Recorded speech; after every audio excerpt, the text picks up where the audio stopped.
So hi guys, welcome back to another video of Throne of Seal and I hope कि तुम लोग बहुत ही ज्यादा अच्छे और मजे में होगे। वीडियो में आगे बढ़ने से पहले तुम जानते हो कि तुम्हें क्या करना है। हाँ जी, अगर इससे पहले का एपिसोड अभी तक चेकआउट नहीं किया है तो क्या कर रहे हो, पहले जाओ और जाके उसे देख लो, वरना यहाँ तुम्हें कुछ समझ नहीं आने वाला। और अगर तुमने देख लिया है तो बिना किसी देर के आज की इस वीडियो को शुरू करते हैं। सो होमीज, जैसा कि हमने लास्ट एपिसोड में देखा था जहाँ पे हाउचन का इटर्निटी ट्रायल टेस्ट शुरू हो जाता है, जिसके अकॉर्डिंग उसे बस यहाँ पर एंजल ऑफ इटर्निटी को हराना होता है। लेकिन इस काम में हाउचन के पसीने छूट जाते हैं, जिसमें हम देखते हैं कि जो एंजल ऑफ इटर्निटी है वो यहाँ पर अपने हर न्यू म्यूजिक चैप्टर के साथ अपनी पावर को बूस्ट कर लेती है। और थर्ड चैप्टर के आते आते इसने रैंक 9 के लेवल 7 तक अपनी पावर को बूस्ट कर लिया था। लेकिन इसी दौरान हम देखते हैं कि हाउचन भी फाइनली यहाँ पर अपनी लिटिल फेरी को भी पूरी तरीके से रिकवर कर लिया था और उसके लिए बॉडी को भी बना लिया था। और यहाँ पर लिटिल फेरी के एलिमेंट डोमेन का यूज करते हुए वो वहाँ मौजूद सारे सोल्जर्स को फ्रीज कर देता है। और फिर मौका पाते ही वो अपने तीनों लाइट ड्रैगन की पावर का यूज करते हुए अपने स्वॉर्ड से एक पावरफुल अटैक सीधा एंजल ऑफ इटर्निटी की तरफ चल देता है। लेकिन अगले ही पल वो दोबारा से उसी जगह पर आ जाता है जहाँ पर से सब कुछ शुरू हुआ था और वो वॉइस उसे बताने लगती है कि कांग्रेचुलेशन, तुमने यहाँ पर इटर्निटी ट्रायल टेस्ट के सीक्रेट्स को तो समझ लिया है, लेकिन अब असली खेल शुरू होता है। जिसके साथ ही हमें यहाँ पर पता चलता है कि असल में जो एंजल ऑफ इटर्निटी है उसने खुद को इटर्निटी रिंग के साथ पूरी तरीके से फ्यूज कर लिया है, जिसका मतलब ये कि हाउचन एंजल ऑफ इटर्निटी को जान से मार देता है। तो यहाँ पर उसके मौत के साथ साथ जो इटर्नल रिंग है वो पूरी तरीके से शैटर्ड हो जाएगा। और अगर हाउचन उसे आजाद छोड़ भी देता है तो भी हाउचन इस टेस्ट में फेल हो जाएगा, क्योंकि एट द एंड उसके हाथ कुछ नहीं लगेगा। जिससे हम देखते हैं कि हाउचन यहाँ पर बुरी तरीके से फंस जाता है और अब उसे समझ नहीं आता कि आगे वो क्या करे। और अब आगे होमीज, हमारे इस एपिसोड के स्टार्टिंग में हम देखते हैं कि एंजल ऑफ इटर्निटी के सामने अपना हाउचन खड़ा होता है और एंजल ऑफ इटर्निटी से कहती है कि बताओ अब तुम क्या करोगे, क्योंकि ना तुम मुझे मार सकते हो और ना ही तुम मुझे आजाद छोड़ सकते हो, क्योंकि दोनों ही सूरत हाल में तुम्हारा हारना तो तय है और तुम इस टेस्ट को भी फेल कर जाओगे। यहाँ पर ये कहते साथ ही वो यहाँ पर हाउचन पे अटैक कर देती है, जिससे कि हाउचन अपने सन एंड मून डिवाइन शील्ड से रोक लेता है। ये कहते साथ ही वो हाउचन पर अपना इटर्नल प्रेशर डालना शुरू कर देती है, जिसे देखते साथ ही हाउचन कहता है कि तो तुम ये कहना चाहती हो कि इस इटर्निटी टेस्ट को कोई भी यहाँ पर पास नहीं कर सकता। जिस पर एंजल ऑफ इटर्निटी हमें जवाब देते हुए कहती है कि लगता तो यही है और अब तुम बस यहाँ पर खुद को मेरे हवाले सरेंडर ही कर सकते हो। यहाँ पर ये कहते साथ ही अपने बाकी सारे सोल्जर्स को दिखाती है जिन्होंने कि यहाँ पर इस टेस्ट को देने का सोचा, लेकिन एट द एंड वो लोग यहाँ पर हार गए और हमेशा हमेशा के लिए एंजल ऑफ इटर्निटी के गुलाम बनकर रह गए। जिसके साथ ही हम देखते हैं कि वो हाउचन से कहने लगती है कि क्यों ना तुम यहाँ पर हार मान लो और खुद को मेरे हवाले कर दो, मैं तुम्हें इन्हीं की तरह एक ब्यूटीफुल एग्जिस्टेंस में बदल दूंगी, फिर तुम्हारे पास इटर्निटी पावर भी आ जाएगी। तो बताओ क्या कहना है तुम्हारा। इसी के साथ हम देखते हैं कि यहाँ पर सारे सोल्जर्स हाउचन की तरफ बढ़ना शुरू कर देते हैं, जिन्हें देखकर हाउचन कहता है कि मुझे तुम्हारे इटर्निटी पावर की जरूरत नहीं है। जिस पे हम देखते हैं कि एंजल ऑफ इटर्निटी यहाँ पर अपनी पावर को गैदर करते हुए कहती है कि नहीं, मैं जानती हूँ कि तुम मेरी पावर को पसंद करते हो। और फिर वो अपनी पावर से उस पर अटैक करते हुए कहती है कि जितने भी क्रिएचर्स हैं वर्ल्ड में वो सभी लोग अपनी शॉर्ट लाइफ की वजह से उससे पूरी तरीके से बंध चुके हैं, लेकिन अगर तुम्हारे पास इटर्निटी की पावर हो तो तुम्हारी लाइफ बिल्कुल हमारे जैसी हो जाएगी। इसी के साथ हम देखते हैं कि हाउचन पूरी तरीके से फ्रीज होने लगता है क्रिस्टल के अंदर और फिर एंजल ऑफ इटर्निटी कहती है कि हमारे साथ शामिल हो जाओ, जिसके बाद तुम्हारी लाइफ हमारी तरह ही इटर्नल हो जाएगी। सोचो ना इसमें कितना ज्यादा मजा आएगा, क्योंकि तुम्हें अब अपनी कमजोर बॉडी की फिक्र करने की जरूरत नहीं, क्योंकि तुम यहाँ पर हमारे इस इटर्नल किंगडम का हिस्सा हो जाओगे जहाँ पर तुम्हारे पास इटर्नल पावर्स भी हुआ करेंगी। इसमें कितना ज्यादा मजा आएगा। यहाँ पर हाउचन पूरी तरीके से फ्रीज हो जाता है, लेकिन अगले ही पल वो यहाँ पर खुद को इस क्रिस्टल से आजाद कर लेता है, जो देख के यहाँ पर एंजल ऑफ इटर्निटी भी शॉक्ड हो जाती है। और फिर हाउचन कहने लगता है कि अगर तुम्हारी इटर्निटी पावर इतनी ज्यादा अमेजिंग है तो बताओ यहाँ मौजूद हर एक की सोल इतनी ज्यादा मिजरेबल क्यों नजर आ रही है। कहते साथ ही वो यहाँ पर लिटिल फेरी के उस एलिमेंट डोमेन का यूज करना शुरू कर देता है, जिससे हम देखते हैं कि वहाँ मौजूद सभी सोल दोबारा से फ्रीज हो जाते हैं। जिसके बाद हम देखते हैं कि यहाँ पर हम हर एक सोल्जर की सोल को देख पाते हैं, जो कि यहाँ पर कह रही होती है कि न जाने यहाँ पर कितने साल बीत चुके हैं, शायद 1000 नहीं 10,000 साल या शायद उससे ज्यादा।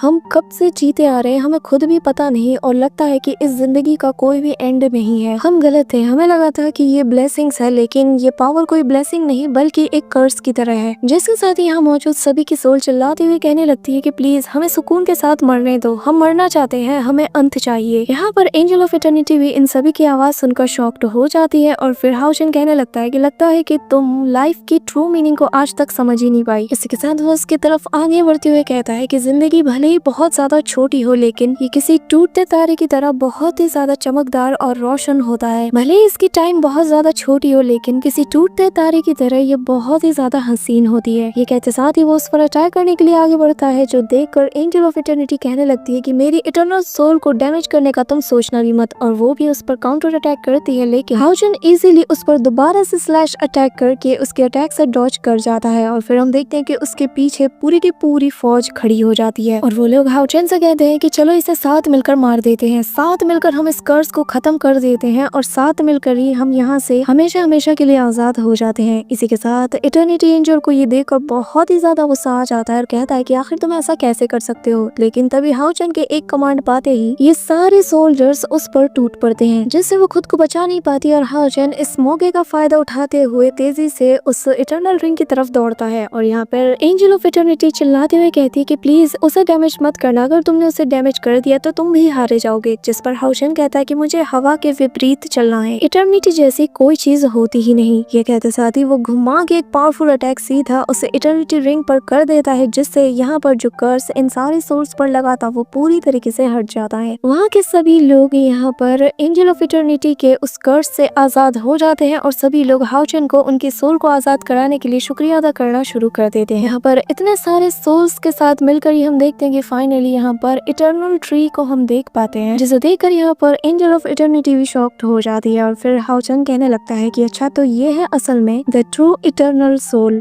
इसी के साथ हम देखते हैं कि वो वॉइस हाउचन को बताने लगती है कि कांग्रेचुलेशन, तुमने इटर्निटी के ट्रू मीनिंग को समझ लिया है, और तुमने फाइनली ट्रू इटर्निटी रिंग को भी हासिल कर लिया, और क्योंकि तुमने इटर्निटी टेस्ट को पूरी तरीके से क्लियर कर लिया है, इसलिए तुम्हें ऐसा रिवॉर्ड के तौर पर 5 कलर डिवाइन स्टोन दिया जाता है। यहाँ पर उन स्टोन को देखते साथ ही हाउचन कहने लगता है कि न जाने इन स्टोन्स का जो ऑरा है वो मुझे इतना ज्यादा फेमिलियर क्यों लग रहा है। इसी के साथ वो वॉइस हाउचन को आगे बताने लगती है कि फाइनली तुमने इटर्निटी एंड क्रिएशन के इस टेस्ट को पूरी तरीके से कंप्लीट कर लिया है, और इस इटर्निटी रिंग के जरिए से तुम throne of eternity and creation को समन कर सकते हो। यहाँ पे हम देखते हैं कि एक पोर्टल सा बनता है, जिसके अंदर से हाउचन जैसे ही ट्रैवल करता है तो वो एक अलग ही जगह पर टेलीपोर्ट हो जाता है, जिसे कि हाउचन खुद भी पहचान नहीं पाता। यहाँ पर आते साथ ही हाउचन देखता है कि बहुत से डीमंस जो हैं जो कि होली सिटी के बारे में बात कर रहे थे, जिससे हाउचन को पता चलता है कि वो इस वक्त डीमंस के इलाके में है, और यहाँ पर वो होली सिटी के आसपास ही कहीं पर टेलीपोर्ट हुआ है। साथ ही हमें ये भी बताया जाता है कि ये जो होली सिटी है ये अलायंस का लास्ट डिफेंसिव लाइन है। इसी के साथ हाउचन कहने लगता है कि मुझे और जाकर सारी चीजों का पता लगाना होगा, जिसके साथ ही वो यहाँ पर जैसे ही सिटी के पास पहुंचता है तो भाई उसका नजारा देखकर वो दहल जाता है, जहाँ पे डीमंस ने चारों तरफ तबाही मचा रखी होती है, और हाउचन आते साथ ही यहाँ पर अपने डिवाइन लाइट वर्ड्स का यूज करना शुरू कर देता है, जिससे यहाँ पर वो सेकंड्स में ही बहुत से डीमंस को मार डालता है। कि तभी यहाँ पर 2 स्ट्रेंजर्स भी आकर हाउचन का साथ देने लगते हैं, जिन्हें देखकर हाउचन कहता है कि आखिर ये दोनों स्ट्रेंजर्स कौन हैं। यहाँ पर हाउचन इन्हें देखते ही समझ आता है कि ये दोनों नाइट हॉल और असासिन्स हॉल्स के लीडर्स हैं। बेसिकली यहाँ पर हाउचन किसी और टाइमलाइन में है और उसे समझ ही नहीं आ रहा कि यहाँ पे चल क्या रहा था। कि तभी यहाँ पर वो लेडी आते साथ ही पूछती है कि थैंक यू सो मच हमारी हेल्प करने के लिए, लेकिन क्या हम तुम्हारा नाम जान सकते हैं। जिस पर हाउचन अपना नाम लॉन्ग हाउचन बताता है, जो सुनकर वो लेडी कहती है कि लॉन्ग हाउचन, मैंने तो ये नाम कभी नहीं सुना। जिसके साथ ही वो यहाँ पर अपने पार्टनर से पूछती है कि एक बात बताओ, तुम तो नाइट हॉल के ओनर हो ना, तो क्या तुम्हें इसके बारे में कुछ पता है। यहाँ पर नाइट हॉल का ओनर सुनते साथ ही हाउचन शॉक्ड हो जाता है और अपने मन में कहता है कि क्या लगता है मैं किसी और टाइमलाइन में हूँ। पर जहाँ तक मुझे याद है और यहाँ के नजारे को देख कर लगता है तो इस टाइमलाइन में नाइट हॉल का जो ओनर हुआ करता था उसका नाम श्याओ है, जिसने की 6000 साल पहले नाइट हॉल को पूरी तरीके से स्टैब्लिश किया था, जो कि थ्रोन का पहला ओनर भी है। इसी के साथ हाउचन यहाँ पर हैरानी के साथ कहने लगता है कि क्या मैं 6000 साल पहले आ चुका हूँ। इसी के साथ हमें बताया जाता है कि यहाँ पर ये जो नाइट हॉल का लीडर है इसका नाम है श्याओ हुओ, और जो कि दूसरे साइड खड़ी है जो कि अजासन हॉल की मास्टर है उसका नाम है शू योंगचन। इसी मौके पर हम देखते हैं कि यहाँ पर जो डीमन किंग है वो भी आ जाता, रात साथ ही यहाँ पर जितने भी लोग थे उन पर अपना प्रेशर डालना शुरू कर देता है, जो देखकर श्याओ हुओ कहता है कि ये तो डीमन किंग है। यहाँ पर इस फर्स्ट डीमन किंग को देखते साथ ही, जिसका नाम की बाल है, यहाँ पे उसे देखते साथ ही हाउचन शॉक्ड हो जाता है और फिर उसे अपने फादर की कही हुई बात याद आती है कि 6000 साल पहले कैसे फर्स्ट डीमन किंग ने अपने 72 डीमंस के साथ ह्यूमैनिटी का सफाया कर दिया था। उसने होली सिटी को पूरी तरीके से अपने कब्जे में ले लिया था और ह्यूमन ट्राइब जो थी वो यहाँ पर मौत के कगार पर खड़ी थी। लेकिन जब यहाँ पर डीमन किंग पूरे ह्यूमन ह्यूमैनिटी का सफाया करने के लिए आया था, तो तब यहाँ पर हमारे एक फ्रेंड ने हमारी हेल्प की थी। हाओ चैन समझ जाता है कि वो फ्रेंड और कोई नहीं यहाँ पर वही है जिसे कि यहाँ पर इनके सेवियर का रोल भी प्ले करना होगा। जिसके साथ ही हम देखते हैं कि जैसे ही डीमन किंग जायंट से सन को क्रिएट करके इन पर अटैक करता है, तो हाओ चैन और बाकी के दोनों नाइट हॉल के लीडर्स मिलकर अपने स्वॉर्ड से उसके अटैक को रोकने में लग जाते हैं। इसी दौरान सीन शिफ्ट होता है जहाँ पे हम हाओ चैन को एक अलग ही जगह पर पाते हैं और यहाँ पर एक वॉइस उससे कहती है कि लॉन्ग हाओ चैन। और फिर हाओ चैन अपने सामने देखता है जहाँ पर एक थ्रोन पर बहुत ही खूबसूरत सा इंसान बैठा हुआ था और फिर वो कहने लगता है कि हजारों साल बीत चुके हैं लेकिन कोई भी इंसान आज तक मेरे सामने खड़ा नहीं हो पाया। यहाँ पर हाओ चैन को न जाने कि उसे देखते साथ ही एक फेमिलियर सी फीलिंग आती है और वो अपने मन में कहता है कि ऐसा क्यों लग रहा है कि जैसे मैं सब कुछ ऑलरेडी जानता हूँ। जिसके साथ ही हाओ चैन रियलाइज करता है कि ये गॉड ऑफ क्रिएशन है। जिसके बाद गॉड ऑफ क्रिएशन कहने लगता है कि कोई भी मेरे थ्रोन की फुल पावर को कभी भी ऑब्टेन नहीं कर पाया, इसी वजह से मैंने अपने पावर्स को 5 पार्ट्स में डिवाइड कर दिया। इसी के साथ हाओ चैन अपने सामने डिवाइन स्टोन को देख पाता है और फिर गॉड ऑफ क्रिएशन उसे आगे बताता है कि तुम्हारा ये जो अगला टेस्ट होने वाला है इसका तुम्हारी स्ट्रेंथ से कोई भी लेना देना नहीं है। ये तुम्हारी साहस और हिम्मत का एक टेस्ट होने वाला है जो कि पूरी तरीके से तुम्हारी चॉइस पर डिपेंड करेगा और जिसका नाम है इटर्नल नाइट एंड डॉन के बीच का टेस्ट। इसी के साथ हाओ चैन बिना सोचे समझे बस आगे हिम्मत के साथ बढ़ता हुआ चला जाता है और फिर वो वॉइस आगे बताती है कि जो पहला स्टोन तुम देख रहे हो ये तुम्हें एंडलेस किलिंग का एहसास दिलाएगा। जिसके साथ ही वो हाओ चैन पर अटैक करती है और हाओ चैन को अपने पुरानी मेमोरीज भी याद आती है और हाओ चैन को बहुत ज्यादा पेन होता है लेकिन वो अपने मन में कहता है कि यहाँ पर मैं बहुत बार मरते मरते बचा हूँ, मैंने 2 बार अपनी जान गंवाई है और ये सब कुछ मेरे आगे कुछ नहीं। इसी के साथ हाओ चैन जैसे जैसे आगे बढ़ता है दूसरा एलिमेंट भी अपना असर दिखाना शुरू कर देता है जिससे हाओ चैन को बहुत ही ज्यादा पेन होता है और फिर हाओ चैन कहता है कि मैं अच्छे से जानता हूँ और मेरे से बेहतर कोई नहीं जानेगा कि बिना रुके कैसे आगे बढ़ते रहना है। जिसके बाद वो वॉइस आगे बताती कि ये जो थर्ड स्टोन है इसे एस्टेब्लिश्ड ऑर्डर से ओरिएंटेड किया गया है, जिसका मतलब ये कि जो हादसे जिंदगी में हो चुके हैं ये बार बार उसका एहसास तुम्हें कराती है। लेकिन हम देखते हैं कि हाओ चैन इससे भी आगे गुजर जाता है और कहने लगता है कि चाहे जो हो जाए मैं ह्यूमैनिटी के लिए हर टेस्ट को पास करता रहूंगा और कभी भी हार नहीं मानूंगा। इसी के साथ हाओ चैन जैसे ही आगे बढ़ता है तो यहाँ पर जो 4 स्टोन होता है वो उसे अपनी जंजीरों से रोक लेता है। इसके बाद वो वॉइस बताती है कि ये तुम्हारे हैवी एनकाउंटर्स का नतीजा है, वो जिम्मेदारी जो कि तुम्हारी शोल्डर्स पे है और जिन्हें कि तुम्हें कैरी करते रहना है। जिसके बाद जो लास्ट स्टोन होता है वो बताने लगता है कि ये वो है जो कि जब कोई किसी बड़ी ट्रेजेडी में फंस जाता है तो उसके अंदर एक डर पैदा होती है जिस वजह से वो कावर्ड बन जाता है और जिस वजह से वो बहुत ही ज्यादा कमजोर हो जाता है और किसी भी सिचुएशन में डट के सामना नहीं कर पाता। जिस पर हाओ चैन उस सीन को याद करता है जब सैर ने उसे बचाने के लिए अपने हार्ट को कुर्बान कर दिया था और जहाँ पर उसकी मौत हो गई थी, जो कि यहाँ पर गॉड इलेक्ट्रोलस ने उसका एक टेस्ट लिया था। और फिर हाओ चैन कहने लगता है कि मैं जानता हूँ कि अगर मैं डरपोक बना और मैंने ट्रेजेडी से मुंह मोड़ लिया तो इसकी कितनी बड़ी कीमत मुझे चुकानी पड़ सकती है, इसी वजह से मैं कभी भी काउवर्ड तो बन ही नहीं सकता। इसी वर्ड्स के साथ हाओ चैन चिल्लाते हुए एक जोरदार पंच सीधा सामने लगे उस बैरियर पर मार देता है जिससे फाइनली वो इस सारे टेस्ट को पार कर लेता है और वो सारे एलिमेंट मिलकर एक डिवाइन क्रिस्टल का शेप ले लेते हैं और फिर वो वॉइस बताने लगती है कि कांग्रेचुलेशन, तुम कामयाब हो चुके हो। इसी के साथ हम देखते हैं कि नेक्स्ट सीन में यहाँ पे गॉड ऑफ क्रिएशन कहने लगता है कि बच्चे पर आगे तुम्हारे और भी टेस्ट होंगे, क्या तुम थक नहीं जाओगे? और फिर वो यहाँ पर बताने लगता है कि तुम्हारी नजरिए से अगर मैं जिंदगी को देखूं तो मैं बचपन से ही एक सन ऑफ लाइट रहा हूँ और आगे चलकर मैंने लोगों की मदद की और उनके मिशंस को अपने कंधों पे उठाया। ये सब कुछ कितना ज्यादा थका देने वाला रहा होगा, है ना?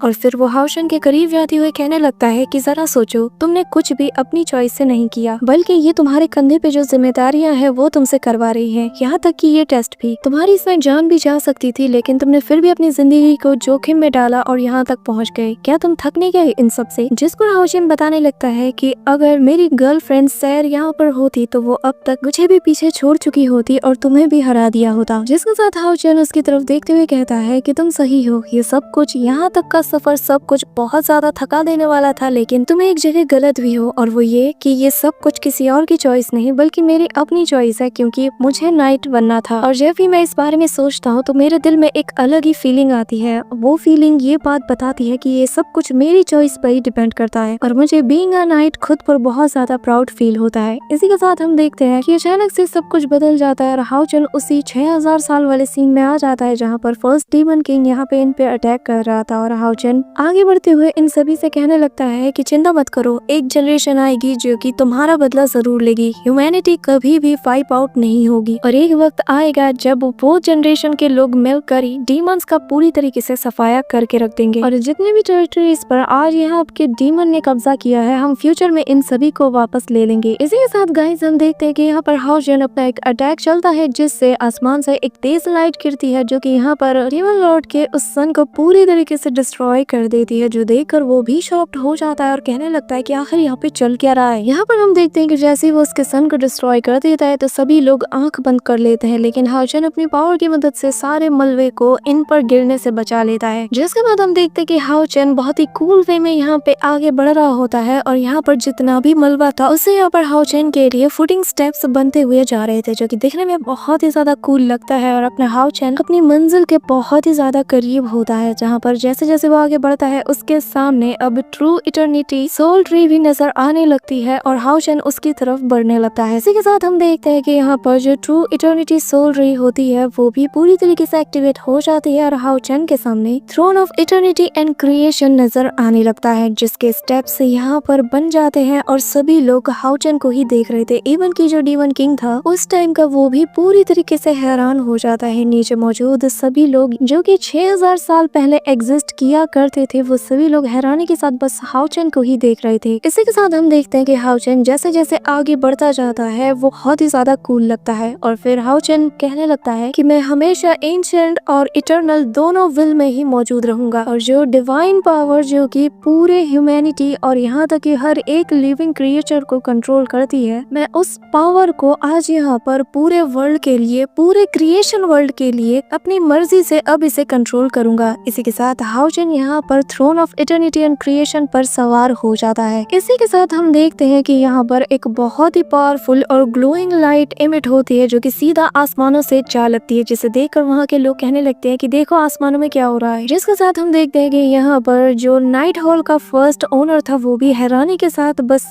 आसमान की तरफ देखता रहता है और फिर अगले ही पल 6000 साल पहले के टाइमलाइन में सब कुछ थम सा जाता है। यहाँ पर हम देखते हैं और हाउचन जैसे ही अपनी पावर का यूज करता है तो जो भी अटैक यहाँ पर डीमन किंग ने किया था वो सब कुछ रिवर्स होने लगता है, जिससे डीमन किंग भी समझ जाता है कि आज उसका लक नहीं है। इसी वजह से वो इमीडिएटली वहाँ पर एक पोर्टल को ओपन करते हुए कहने लगता है कि मैं जानता हूँ कि डेविल इस वक्त हेवन के अगेंस्ट खड़ा है, लेकिन मैं पीछे हटने वालों में से नहीं हूँ। और ये कहते साथ ही वो यहाँ पर एक और पोर्टल को ओपन करते हुए अपने हाथ को उसके अंदर डालता है और कहता है कि बताओ आखिर तुम कौन हो जो मेरे मामले में इंटरफेयर कर रहा है, और आखिर ये सब कुछ इसी मोमेंट पर क्यों हो रहा है जब मैं पूरे ह्यूमन सिविलाइजेशन का खात्मा करने वाला था। इसी के साथ गाइज हम देखते हैं कि यहाँ पर फर्स्ट डीमन लॉर्ड ने हाउचन की तरफ अपने हाथ को बढ़ा दिया था और अब हाउचन इसके बाद क्या करता है इसे हम नेक्स्ट पार्ट में जानेंगे, जो कि थोड़ी देर में अपलोड होने वाला है। तो वीडियो को लाइक करके चैनल को सब्सक्राइब जरूर कर लेना। तो मिलते हैं नेक्स्ट पार्ट में, तब तक के लिए बाय।